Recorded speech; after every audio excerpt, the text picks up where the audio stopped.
بسم اللہ الرحمن الرحیم۔ السلام علیکم۔ آپ دیکھ رہے ہیں D D P Analytica. Karachi میں پچھلے 3 دن سے ہمارے نیشنل اسمبلی میں اپوزیشن کے لیڈر شہباز شریف صاحب وہاں موجود تھے، اور انہوں نے 3 دن کے اپنے اس دورے میں کافی سارے لوگوں سے، انڈسٹریلسٹ وغیرہ سے ملاقات کی، کراچی کے معاملات پہ بات چیت ہوئی۔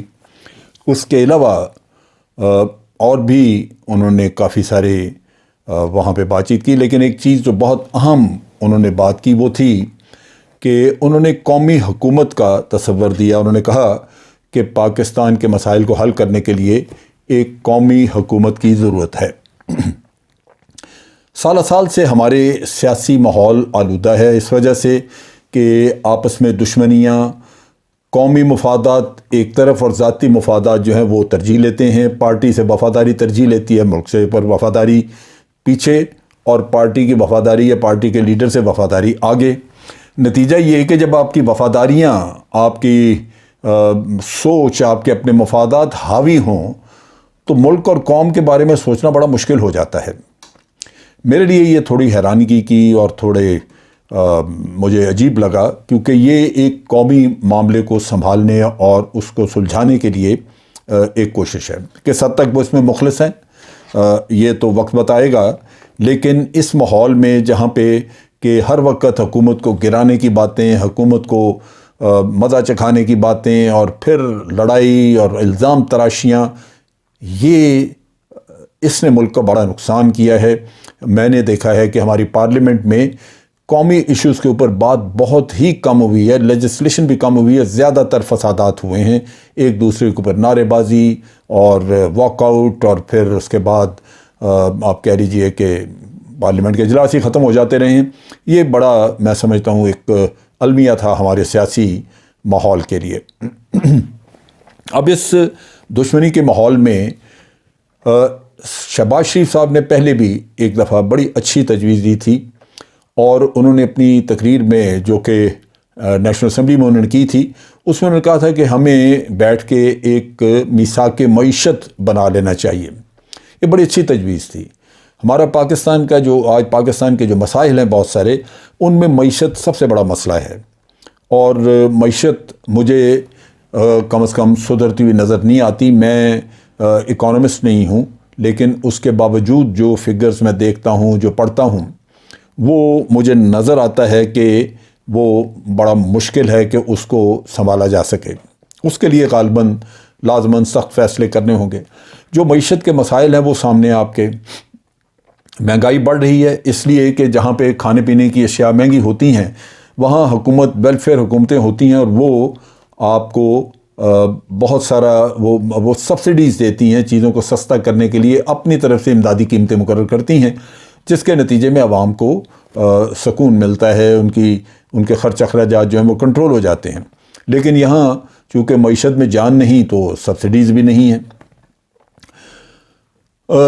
یہاں پہ حالات میں اگر ہم مالی اپنے حالات دیکھیں، معیشت کو ہی دیکھیں، تو چیلنجز میں یہ ہے کہ ہمارے عموماً جو امپورٹس ہیں وہ، یعنی جو ہم برآمد کرتے ہیں وہ زیادہ، اور جو درآمد کرتے ہیں وہ زیادہ، اور جو برآمد کرتے ہیں، بھیجتے ہیں چیزیں باہر، وہ ہمیں کم آمدن دیتی ہیں، لہذا تجارتی خسارہ بڑھتا رہتا ہے۔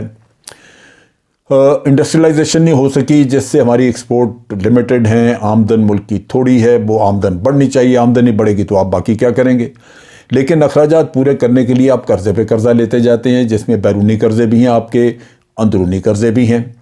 آج ملک کے قرضے جو ہیں وہ $100 بلین سے اوپر جا چکے ہیں، اور ان کے قرضے اتارنے کا کوئی ذریعہ، کوئی پلان نظر ہی نہیں آتی۔ ہر آنے والی حکومت اپنا کام چلانے کے لیے قرضہ لے کے چلا کے ملک کو ڈبو کے آگے چل پڑتی ہے۔ اگر قرضے ہم اسی طرح لیتے جائیں تو اس سے آپ دیکھ لیجئے کہ ملک تو دیوالیہ ہو جائے گا۔ ہم ہر چیز اپنے ایئرپورٹ، اپنی سڑکیں، ہر چیز گروی رکھتے ہیں، اور اس کے بدلے میں قرضہ لے لیتے ہیں۔ اب یہ جو قرضے لیے ہیں، ان کا امپیکٹ ان کا اثر آپ کے بجٹ کے اوپر یوں آ رہا ہے کہ آج آپ اپنی آمدن کا تقریباً 50% سے زیادہ صرف قرضے کے سود وغیرہ دینے میں آپ دے دیتے ہیں۔ اور اگر قرضے کی قسط دینی ہو تو آپ کو مزید قرضہ لے کے پچھلی قسط دینی پڑتی ہے۔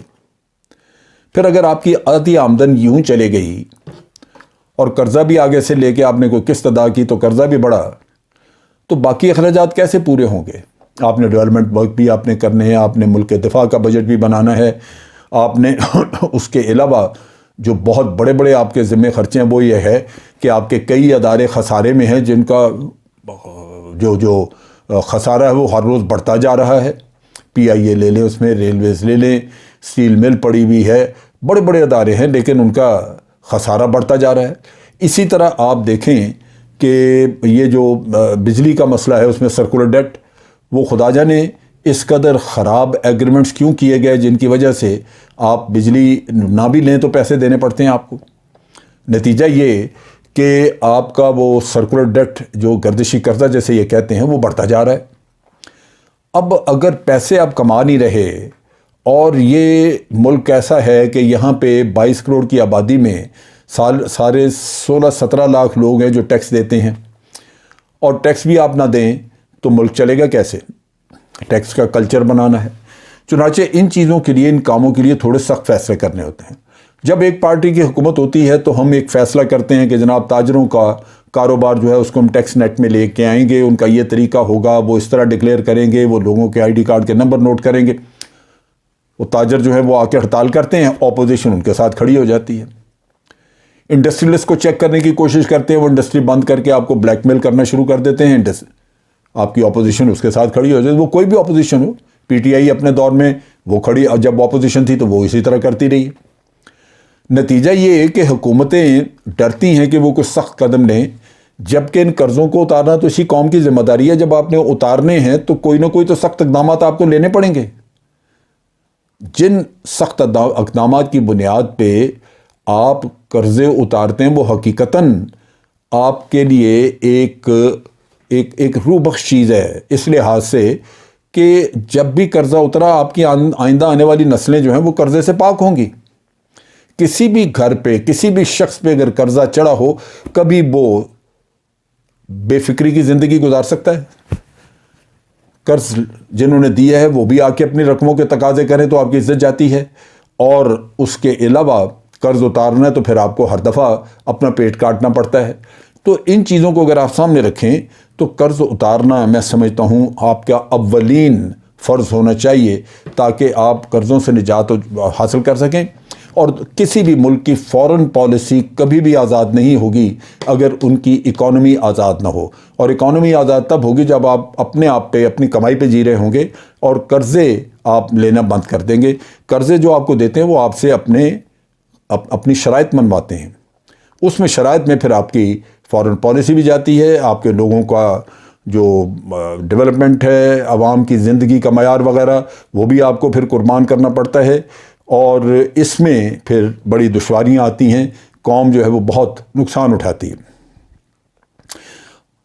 اب بات یہ ہے کہ یہ انہوں نے جو کہا کہ قومی حکومت بنائیں تو قومی حکومت بنے کیسے؟ قومی حکومت جو ہے وہ بنانے کا طریقہ کار یہ ہے کہ الیکشن ہوتے ہیں، جب الیکشن ہو جائیں تو اس میں جو پارٹیاں اپنے لیے جتنی سیٹیں جیتیں اس کی ایک پرسنٹیج بنا کے ہر پارٹی کو اس پرسنٹیج کے حساب سے شراکت داری حکومت میں دے دی جاتی ہے۔ یعنی دوسرے لفظوں میں تمام پولیٹیکل پارٹی جو سیٹیں جیتتی ہیں، جو پارلیمنٹ کا حصہ بنتی ہیں، وہ حکومت میں شریک ہو جاتی ہیں، لیکن ان کو شیئر ملتا ہے ان کے اپنی سیٹوں کے نقطہ نگاہ سے، اس پرسنٹیج سے جتنی پرسنٹ انہوں نے حاصل کی ہے۔ وہ ووٹوں سے بھی پرسنٹیج ورک آؤٹ کی جا سکتی ہے، سیٹوں پہ بھی کی جا سکتی ہے، اور اس کا طریقہ آپس میں مل کے بیٹھ کے طے کیا جا سکتا ہے۔ یہ شہباز شریف صاحب نے جو بتائی، جو انہوں نے پروپوزل دی، انہوں نے کہا کہ مجھے اس میں واضح نہیں ہوں کہ حکومت کیسے بنے گی، لیکن ایک عام سی شکل جو بعض ملکوں میں آزمائی گئی وہ یہی تھی کہ الیکشن کی بنیاد پہ سیٹوں کی تقسیم کی گئی، اور پھر وہ تمام پارٹیاں نہ صرف اس میں حکومت کا حصہ بن جاتی ہیں، بلکہ حکومت کے تمام اقدامات جو لیے جاتے ہیں ان کی ذمہ داری بھی انہی کندھوں پہ آتی ہے، وہ ذمہ داری لیتے ہیں۔ خرابی اس میں، کمزوری صرف یہ ہوتی ہے کہ اس سسٹم میں اپوزیشن آپ کے ہاں نہیں ہوتی۔ اپوزیشن اگر اچھی ہو تو وہ آپ کو ہر قدم پہ چیک کرتی ہے، ٹیسٹ کرتی ہے، لیکن بہرصورت لوگ یہی ہوں گے جو اپوزیشن میں بھی بیٹھے ہوں گے اور یا حکومت میں ہوں گے، آج وہ حکومت کا حصہ ہو گئے، تو ایک کلیکٹیو وزڈم کو استعمال کرنے کا ذریعہ ضرور مل جاتا ہے۔ شہباز شریف صاحب کی اس تجویز کو پازیٹیولی لینا چاہیے۔ مجھے بڑا دکھ ہوگا، بڑا افسوس ہوگا اگر پی ٹی آئی اس معاملے کو بھی اسی طرح لے اور کہے کہ یہ این آر او حاصل کرنے کا ایک اور طریقہ ہے۔ میں سمجھتا ہوں این آر او وغیرہ کا قصہ ہمیں چھوڑ دینا چاہیے۔ جہاں تک کرپشن کے کیسز ہیں وہ بالکل چلتے رہے، وہ چلانے چاہیے، اس کو حکومت پرسو کرے، لیکن جہاں ملک کے مفادات کا تعلق ہے اس میں آپ دیکھیے کہ اکانومی سب سے اوپر ہے، اس میں کشمیر کا مسئلہ دوسرا ہے آپ کا جو بہت امپورٹنٹ ہے، تیسرا آپ کا افغانستان کا مسئلہ آ رہا ہے جس کے لیے آپ نے پالیسیز وضع کرنی ہے، پھر سوشل ویلفیئر، عوام کے ویلفیئر، اس کے لیے آپ نے ایک یونیورسل پلان، ایک پورے پاکستان کے لیے پلان بنانی ہے اور اس کی فنڈنگ کا سوچنا ہے، جو کہ سارے جب پارٹیز مل کے سوچیں گی تو وہ لازماً ایک قومی سوچ کے ساتھ سامنے ایک پلان آئے گی جس کو امپلیمنٹ کر کے تو آپ پورے ملک کی سطح پہ ایک پورا اپنی قوم کو ڈیلیور کر سکیں گے۔ لہذا میری سوچ یہ کہتی ہے کہ ہمیں اس تجویز کو ایسے ہی دبا نہیں دینا چاہیے۔ یہ ہمیں جو پرابلمز، جو مسائل آج آپ کے سامنے ہیں، جو چیلنجز ہیں ہماری قوم کو، ان کو نپٹانا، ان کو حل کرنا وہ کسی ایک پارٹی کے بس کی بات ہی نہیں ہے۔ آج عمران خان پولیٹیکل پارٹی، ان کی پی ٹی آئی حکومت میں ہے، جب ان سے بات کریں تو وہ کہتے ہیں جی ہماری حکومت تو ساری 6-7 سیٹوں پہ کھڑی ہے، ہمارے 6-7 آدمی چھوڑ جائیں تو ہم تو مارے گئے، ختم ہو جائے گی ہماری حکومت، ختم ہو جائے گی۔ یہ بالکل ٹھیک ہے، لیکن قومی حکومت میں یہ خطرات آپ کو رہتے نہیں ہیں۔ پھر آپ اگر چاہیں تو آپ اپنی کلیکٹیو وزڈم یوز کرتے ہوئے دلیرانہ فیصلے کر سکتے ہیں جس میں کہ آپ مناسب طور پہ اپنے معاملات کو چلا سکیں۔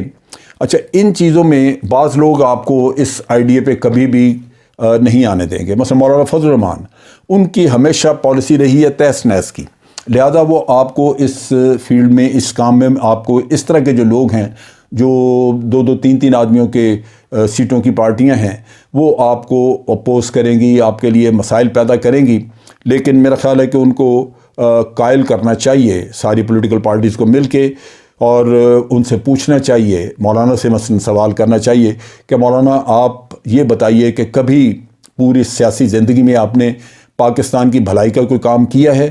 اگر نہیں کیا تو آج کر لیں۔